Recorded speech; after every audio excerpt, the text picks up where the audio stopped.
नमस्कार साथियों, Chanakya inspire India में आप लोगों का बहुत बहुत स्वागत है। जैसा कि आप लोगों को संभवतः यह पता ही होगा कि उत्तर प्रदेश शिक्षा सेवा चयन आयोग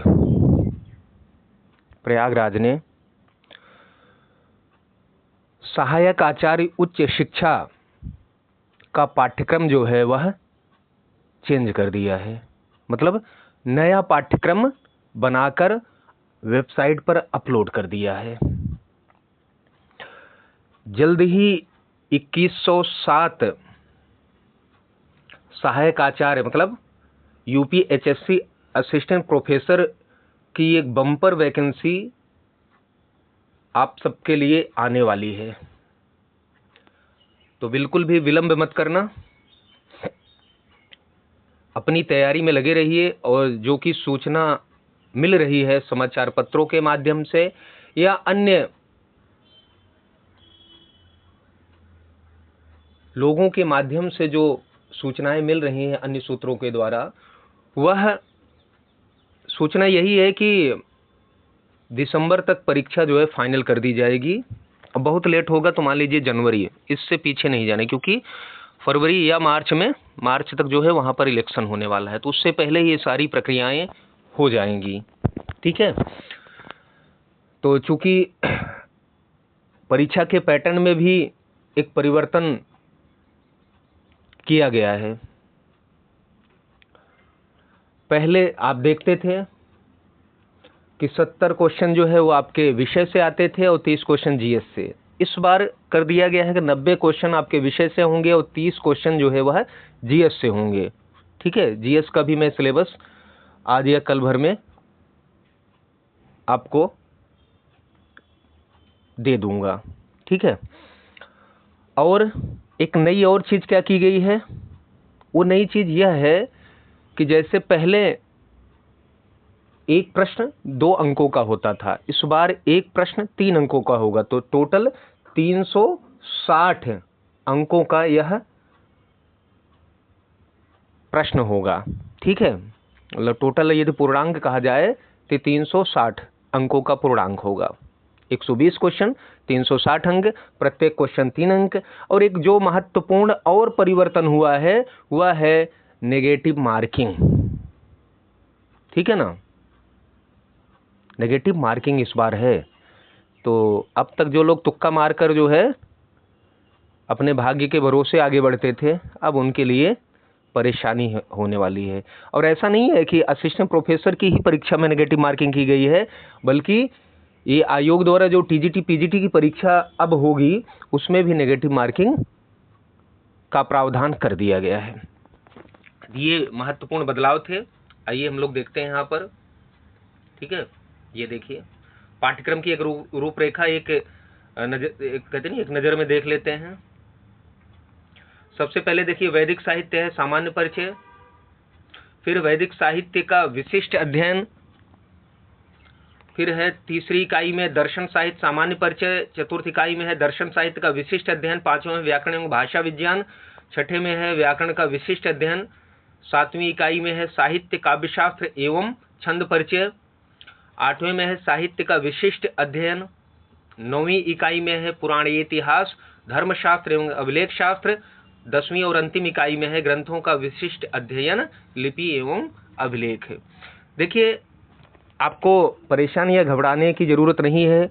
जो अभी एनटीए यूजीसी नेट जेआरएफ की परीक्षा हो रही है उसमें जो संस्कृत का सिलेबस है वही संस्कृत का सिलेबस, वही संस्कृत का पाठ्यक्रम असिस्टेंट प्रोफेसर की परीक्षा के लिए भी है। तो मतलब अब क्या पहले से यही सिलेबस था, इस सिलेबस में कोई परिवर्तन नहीं हुआ है।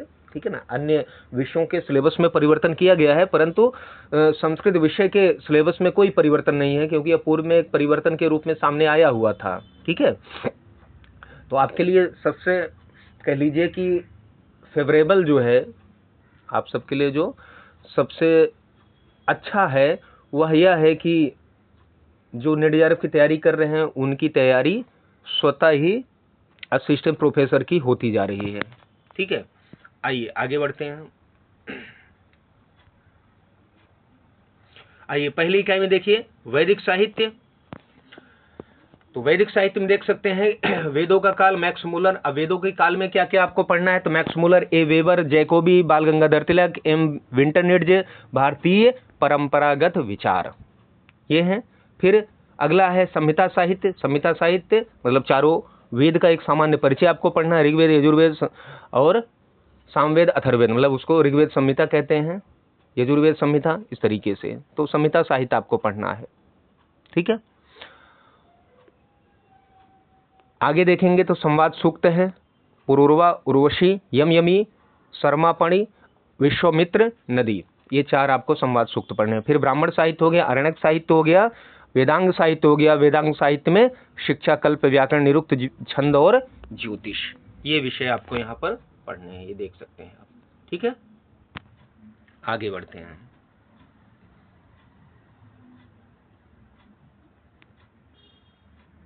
आइए देखते हैं दूसरी यूनिट में हम लोग देखते हैं।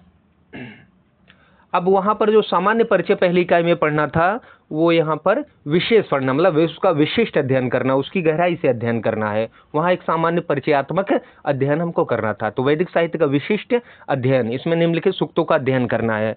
जैसे ऋग्वेद में देखेंगे अग्नि है, उसमें भी दिए हैं कि किस सूक्त का, किस मंडल का कौन सा सूक्त है। तो अग्नि 1-1, वरुण 1-25, सूर्य 1-125, इंद्र 2-12, उषस 3-61, पर्जन्य 5-83, अक्ष 10-34, ज्ञान 10-71, पुरुष 10-90, हिरण्यगर्भ 10-121, वाक सूक्त, ठीक है, 10-125, नासदी सूक्त 10-129, ठीक है ना। इस प्रकार से ऋग्वेद के ये सभी सूक्त आपको पढ़ने हैं, मतलब इनका विशिष्ट अध्ययन करना है। इसमें जैसे आप देख सकते हैं कि इनके एक परिचय के बारे में पूछ लेते हैं, भाई अग्नि सूक्त का ऋषि कौन है, ठीक है ना, इसमें मंत्र कौन है, छंद कौन सा है इत्यादि, इसका देवता कौन सा है।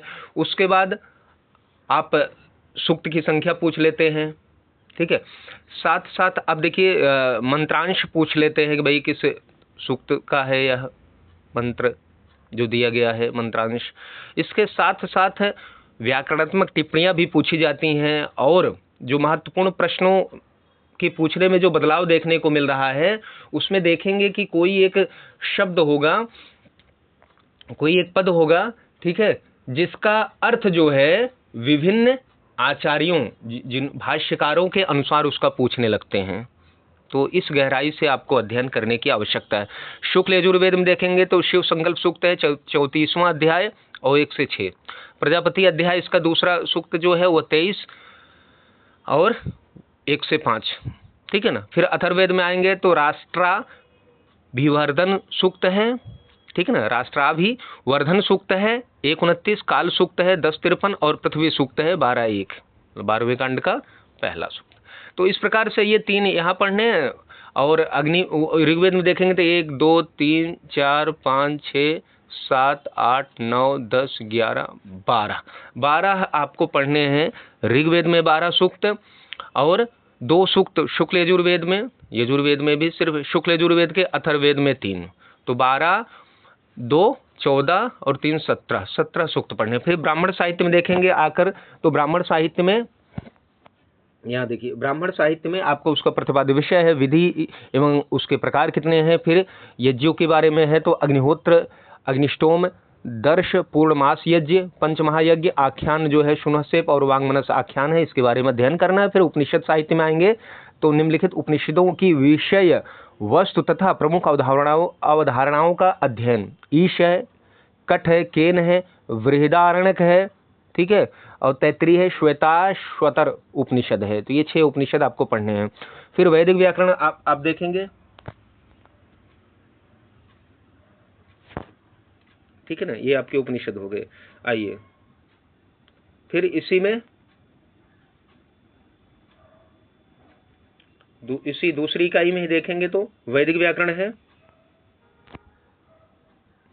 वैदिक व्याकरण निरुक्त एवं वैदिक व्याख्या पद्धति, ठीक है, ये रहा। तो इसमें आपको ऋक् प्रातिशाख्य देखिए पढ़ना है, और ऋक् प्रातिशाख्य में भी क्या क्या है, समानाक्षर है, संध्याक्षर है, घोष है, शोष्म है, स्वरभक्ति, यम, रक्त, संयोग और प्रगृह रिफित, ये पढ़ने हैं। निरुक्त में निरुक्त का प्रथम और द्वितीय अध्याय आपको क्या करना है, उसका अध्ययन करना है। और उसमें भी क्या 4 पद जो हैं, पदों का जो चतुर्विध विभाजन है, जिसमें नाम, आख्यात, उपसर्ग और निपात हैं। फिर निरुक्त के अध्ययन के प्रयोजन है, निर्वचन के सिद्धांत हैं और निम्नलिखित शब्दों का निर्वचन है।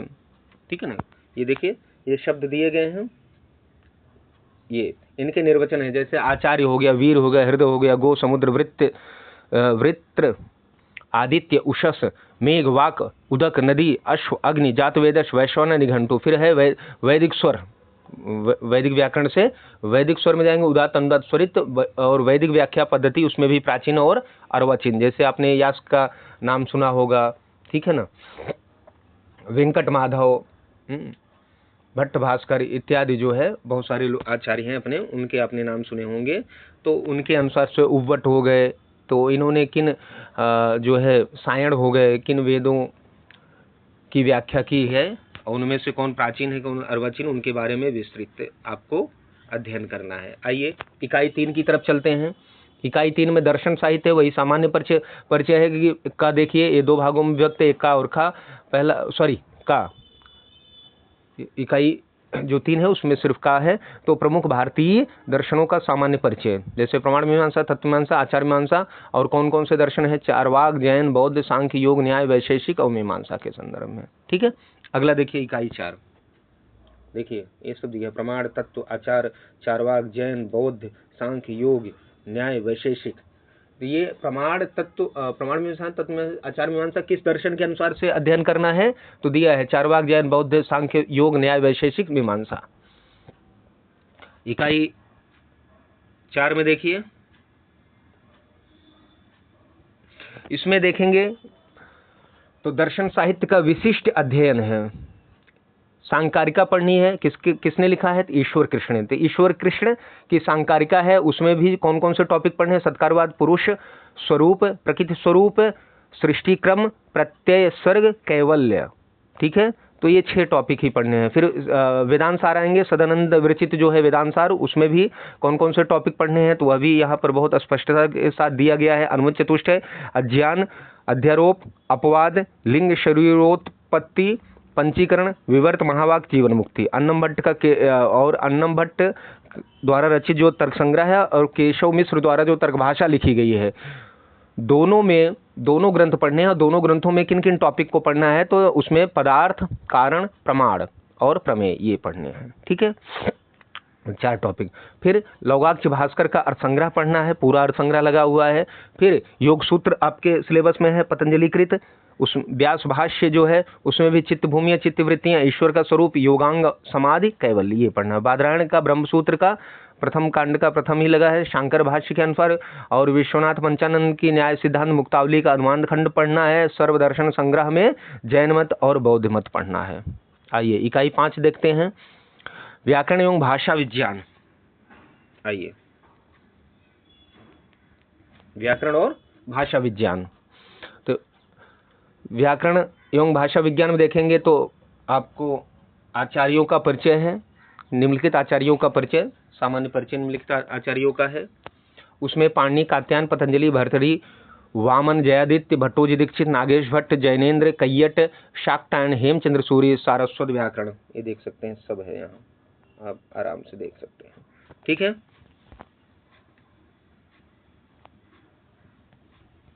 भाषा विज्ञान में आप देख लीजिए, भाषा की परिभाषा हो गई, भाषा का वर्गीकरण हो गया, ध्वनि का वर्गीकरण हो गया, ठीक है ना, अर्थ परिवर्तन की दिशाएं हो गई, ध्वनि परिवर्तन के कारण हो गए, भारूपी भाषा परिवार का सामान्य परिचय हो गया, वैदिक संस्कृत एवं लौकिक संस्कृत का अंतर, भाषा वाक का अंतर और भाषा एवं बोली का अंतर, ये सभी टॉपिक आपके यहाँ पर लगे हैं, इससे बाहर कुछ भी पढ़ना नहीं है।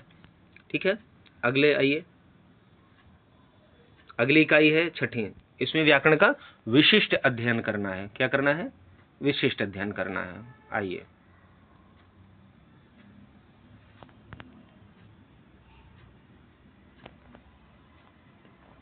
एक मिनट, इसको और थोड़ा बड़ा करते हैं, बड़ा छोटा पीपीटी बना दिया गया है, उम्मीद है कि आपको अच्छे से दिख रहा होगा।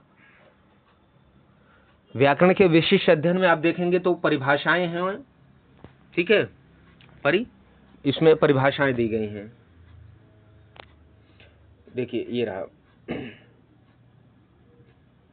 परिभाषा में संयोग मतलब संज्ञा सूत्र लगे हुए हैं, तो उसका अध्ययन आपको करना है। संयोग, संहिता, संयोग, गुण, वृद्धि, प्रातिपदिक, नदी, घी, उपधा, अपिक्त, गति, पद, विभाषा, सवर्ण, टी, प्रगृह, सर्वनाम स्थान, भार, सर्वनाम और निष्ठा संज्ञाओं का अध्ययन करना है।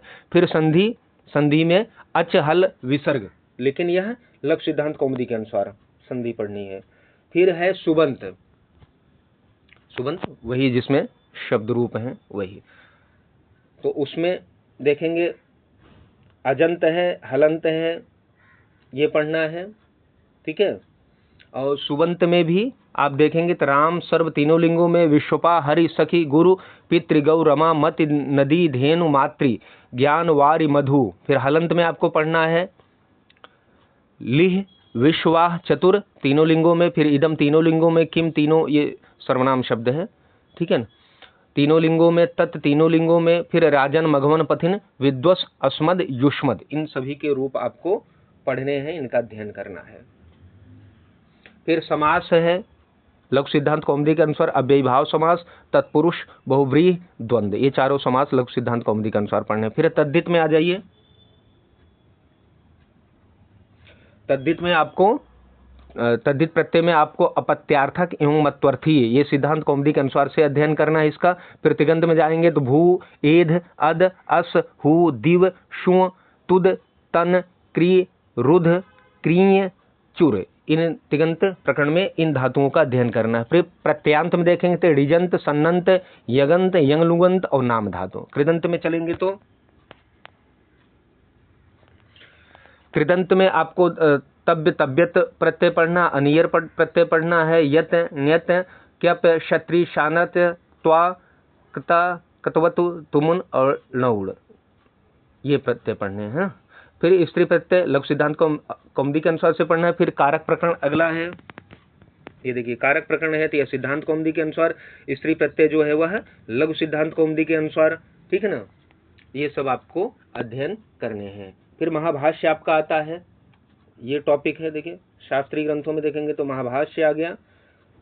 शब्द परिभाषा, इसमें शब्द की परिभाषा हो गई, शब्द एवं अर्थ मतलब शब्दार्थ संबंध जिसको हम लोग कहते हैं, व्याकरण के अध्ययन के प्रयोजन हो गए, व्याकरण की परिभाषा हो गई, और साधु शब्द के प्रयोग का परिणाम हो गया, व्याकरण पद्धति इनका। फिर वाक्यपदीयम में अगला ग्रंथ अपना वाक्यपदीयम आ गया, देखिए ये रहा वाक्यपदीयम, यह ब्रह्मकांड लगा हुआ है जिसमें स्फोट का स्वरूप आपको पढ़ना है। शब्द ब्रह्म का स्वरूप है, शब्द ब्रह्म की शक्तियां हैं, स्फोट एवं ध्वनि का संबंध है, शब्दार्थ संबंध, ध्वनि के प्रकार एवं भाषा के स्तर, इतने ही टॉपिक आपको पढ़ने हैं। अब आइए छठी यूनिट में आप देखते हैं, 6th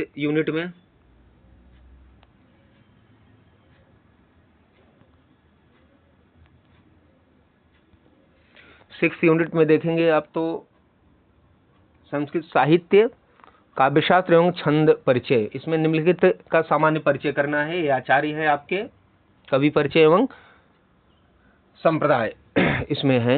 इस इकाई में कवि में देखेंगे तो भास, अश्वघोष, कालिदास, शूद्रक, विशाखदत्त, भारवी, माघ, हर्ष, बाणभट्ट, दंडी, भवभूति, भट्टनारायण, बिल्हड़, श्रीहर्ष, अंबिकादत्त व्यास, पंडिता क्षमाराव, वी राघवन, श्रीधर, भास्कर, वर्डेकर, ये सारे रहे आपके यहाँ क्रम से इसमें है। फिर काव्य संप्रदाय जानते हैं, 6 संप्रदाय हैं, रस, अलंकार, रीति, ध्वनि, वक्रोक्ति, औचित्य। फिर पाश्चात्य काव्यशास्त्र के कुछ आचार्यों को पढ़ना है जिसमें अरस्तु, लाइनजाइनस, क्रोंचे ये हैं। देखिए छंद परिचय में आप देखेंगे,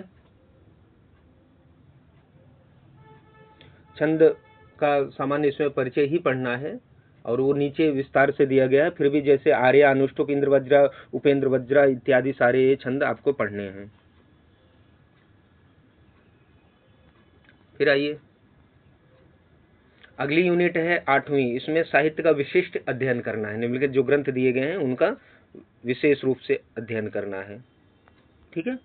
तो इसमें देखेंगे, पद्य में देखेंगे तो बुद्धचरितम, ये रहा पद्य में, बुद्धचरितम का प्रथम सर्ग, रघुवंशम का प्रथम सर्ग, किरात अर्जुन का प्रथम सर्ग, शिशुपाल वधम का प्रथम सर्ग, नैषधीय चरितम का प्रथम सर्ग, मेघदूत, मेघदूतम लगा हुआ है जिसका उत्तर मेघ। अब देखिए मेघदूत जो है वह नेट की परीक्षा में या पिछला सिलेबस था वह वहां पर यह समाप्त कर दिया गया था, ध्यान रखिए। अब परिवर्तन क्या हुआ है, परिवर्तन यही हुआ है कि जो मेघदूत आपको टीजीटी में पढ़ना पड़ता था,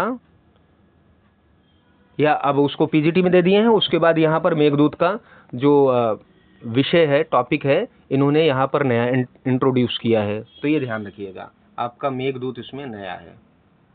ठीक है। फिर है नाटक ग्रंथ में स्वप्नावदत्तम, विज्ञान शाकुंतलम, वेणी संहारम, मुद्रा राक्षसम, उत्तरामचरितम, रत्नावली, मृक्षकटिकम।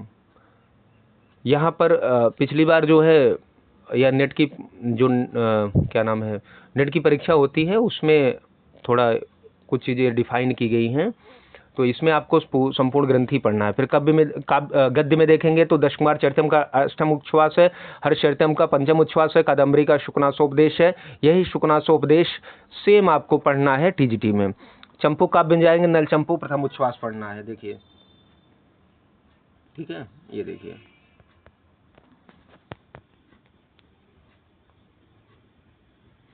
फिर काव्य शास्त्र में चलेंगे तो काव्य प्रकाश से देखेंगे। सबसे पहले साहित्य दर्पण, काव्य शास्त्र में सबसे पहले देखेंगे साहित्य दर्पण। ये देखिए, साहित्य दर्पण में देखेंगे तो काव्य का लक्षण हो गया, अन्य काव्य शास्त्रियों के काव्य लक्षणों का खंडन हो गया, काव्य की अन्य परिभाषाओं का खंडन हो गया, शब्द शक्तियां हो गई, फिर संकेत ग्रह हो गया, अभिधा लक्षण व्यंजना, काव्य भेद, और चतुर्थ परिच्छेद भी, मतलब ये तो प्रथम परिच्छेद मैंने बताया, फिर चतुर्थ परिच्छेद भी आपका लगा हुआ है, जिसमें श्रव्य काव्य आपको पढ़ना है, जिसमें गद्य पद्य मिश्र काव्य लक्षण। फिर काव्य प्रकाश में आएंगे तो काव्य का लक्षण यहाँ देखिए,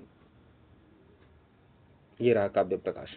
तो इसमें काव्य का लक्षण हो गया, प्रयोजन हो गया, काव्य हेतु, काव्य भेद, काव्य शक्तियां, अभितान्वयवाद, अन्यता विधानवाद, रस स्वरूप, रस सूत्र विमर्श, रस दोष, काव्य गुण, व्यंजना वृत्ति की स्थापना, पंचम उल्लास, मतलब यहाँ पर प्रथम और द्वितीय उल्लास के साथ साथ आपको पंचम उल्लास भी पढ़ना है। फिर अलंकार में अलंकार भी पढ़ना है, जो कि 9वें और 10वें उल्लास में है। वहाँ पर मतलब आपको मोटा मोटा 5 आपको उल्लास पढ़ने होंगे। और अगर गुण और दोष है, मतलब अगर गुण है तो उसमें आप देखेंगे पहले दोष बताया गया है, तो आपको कम से कम एक प्रकार से 7 उल्लास तक पढ़ने पड़ेंगे, 6 से 7 उल्लास। तो वक्रोक्ति, अनुप्रास, यमक, श्लेष, उपमा, रूपक, उत्प्रेक्षा, समासोक्ति, अपनुति, निदर्शन, अर्थांतरन्यास, दृष्टांत, विभावना, विशेषोक्ति, स्वभावोक्ति, विरोधाभास, संकर, संसृष्टि, ये सारे अलंकार हैं। ठीक है, यहाँ सब दिए गए हैं, आप आराम से देख लेना इसको। फिर ध्वन्यालोक का प्रथम उद्योत है। ठीक है, ध्वन्यालोक का प्रथम उद्योत है। फिर वक्रोक्त जीवितम का प्रथम उन्मेष है, ये रहा वक्रोक्त जीवितम। फिर भरत के नाट्य शास्त्र का दूसरा और छठा अध्याय है, और दशरूपक का प्रथम और तृतीय प्रकाश है। ये छंद परिचय इसी में था, इसको जो है पिछली यूनिट में दे दिया गया है, तो उससे घबराना नहीं है। ठीक है, आइए अब 9वीं इकाई देखते हैं। इसमें पुराण है, इतिहास है, धर्मशास्त्र एवं अभिलेख शास्त्र। तब निम्नलिखित का सामान्य परिचय आपको पढ़ना है। रामायण हो गया, इसमें विषय वस्तु हो गया, काल हो गया, रामायण कालीन समाज हो गया, परवर्ती ग्रंथों के प्रेरणा स्रोत हो गए आपके, ठीक है ना, साहित्यिक महत्व हो गया, और रामायण में जो आख्यान है, इसी प्रकार महाभारत का भी है। पुराण में पुराण की परिभाषा होगी, महापुराण, उपपुराण, पौराणिक सृष्टि विज्ञान और पौराणिक आख्यान। प्रमुख स्मृतियों का सामान्य परिचय आपको पढ़ना है। इस इकाई में अर्थ शास्त्र का सामान्य परिचय पढ़ना है, लिपि में ब्राह्मी लिपि का इतिहास एवं उसकी उत्पत्ति का सामान्य परिचय पढ़ना, और अभिलेख का सामान्य परिचय पढ़ना है। अंतिम इकाई जो 10वीं इकाई है, उसमें जो अभी 9वीं इकाई में आपने पढ़ा है, इसी का विशिष्ट अध्ययन करना है। ठीक है, आइए अब यहाँ पे देखेंगे कौटिल्य का जो अर्थशास्त्र है, कौटिल्य का यहाँ अर्थशास्त्र है। इसमें देखेंगे कि इसका प्रथम जो अधिकरण है, प्रथम विनयाधिकारी, वही पढ़ना है। और मनुस्मृति फिर दूसरा ग्रंथ है मनुस्मृति। स्मृति ग्रंथों में देखेंगे तो प्रथम और द्वितीय और सप्तम, मतलब पहला दूसरा और 7वां अध्याय पढ़ना है। फिर याज्ञवल्क्य स्मृति में व्यवहाराध्याय का अध्ययन करना है। लिपि तथा अभिलेख में आपको क्या क्या करना है यहाँ देखेंगे तो अशोककालीन या अशोक के अभिलेख जो है, प्रमुख शिलालेख और प्रमुख अभिलेख, ठीक है ना।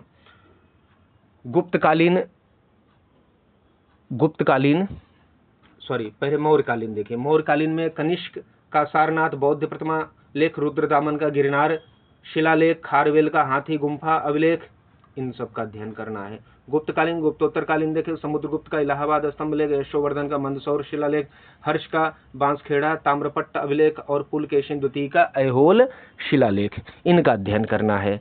तो ये तो रहे आपके जो है सारे, ये संपूर्ण आपका जो है पाठ्यक्रम रहा। इसमें एकमात्र जो परिवर्तन आपको देखने को मिलेगा वह मेघदूत का उत्तर मेघ का जो भाग लगा हुआ है वही आपको अध्ययन करना है। और इससे संबंधित जो पुस्तक है वो संस्कृत दर्पण है, परीक्षा दर्शन है, प्रश्न दर्पण है, ठीक है ना। परीक्षा दर्शन में संपूर्ण प्रश्नों का व्याख्यात्मक, संपूर्ण परीक्षाओं के दर्शन से संबंधित प्रश्नों का व्याख्यात्मक हल का संकलन दिया गया है। तो उसको चौखंबा ओरिएंटालिया से या ऑनलाइन परचेज आप कर लीजिए, उससे बाहर दर्शन का कुछ नहीं आने वाली। इसी प्रकार से आपका संस्कृत दर्पण है, जिसको आप पढ़ लेंगे तो उससे बाहर कुछ आने वाला नहीं है। और ये चौखंबा ओरिएंटालिया या भारत के विभिन्न पुस्तक भंडारों पर और ऑनलाइन सभी प्लेटफॉर्म पर उपलब्ध है। तो ये एक महत्वपूर्ण सूचना रही है। चैनल को लाइक, शेयर, सब्सक्राइब मेरे प्यारे साथियों जरूर करिए। और जो भी आपकी जिज्ञासा हो और आपको यह वीडियो कैसा लगा है यह भी जो है हमें कमेंट बॉक्स में ज़रूर बताइए। आपका यह जो है संदेश हम सबके लिए मोटिवेशन का काम करता है। तो मिलते हैं एक नए विषय के साथ, तब तक के लिए आपका बहुत बहुत धन्यवाद।